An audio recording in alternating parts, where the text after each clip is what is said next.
Abanyareko bakubwatoka abana babo libanyareko babagwikira nase emerobero y'ekisemi ya botambanene setamu eye ya gatatu kwenekia ya umwalimu gosomo konyi bumwalimu omonene bwa eskuru ya Gekongwe gotoka mewodi ya Bosoti sengere bunge ya mumachoge chache liganyareko bagotebanga nigetamu eyerere nyengeke gima nabo igonigo abalimu bwenetako bakubarigania abana banyareko bagokora amatemu amanekera si 12 usanga ningetasene kega nigo boigabaga kwenekia buna aboro kiba bari bayiranira se skuru nigo bagenderete na masomo abo nakoboria bari baritigarete ase chinga koirana ase skuru eriogo ikera abamwabo asibaikeire syllabus na kwenekia ona babiri bakumyakie syllabus yete yo mwako yegana koyeikia omwerio namanya gutwara chinga kinyororo cyo kwarigania amatemu amanene nigo chinga kicho abaga kuro kubore cyase aboro kiba kumugania amasomo yekerero asogosomera chi computer anene chinga kibaba konyora obokonyi bwe computer kurwa sekumbe ya Safaricom.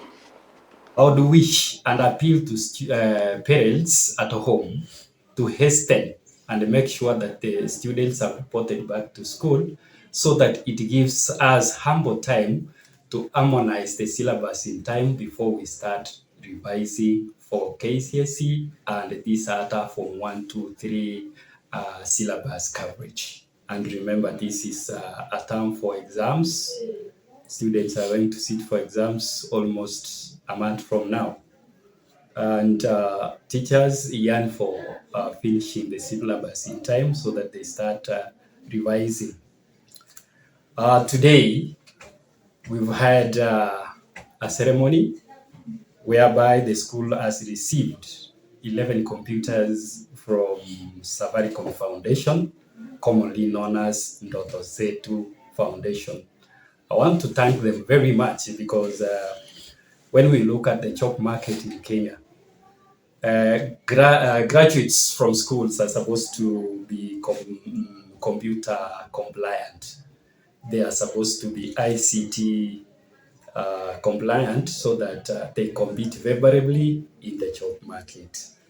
Now, we are very much thankful to Safaricom because now, from next year, this school is going to have an added subject called computer science that is going to be one of the subjects tested at Gekongo Secondary School. So may I conclude by saying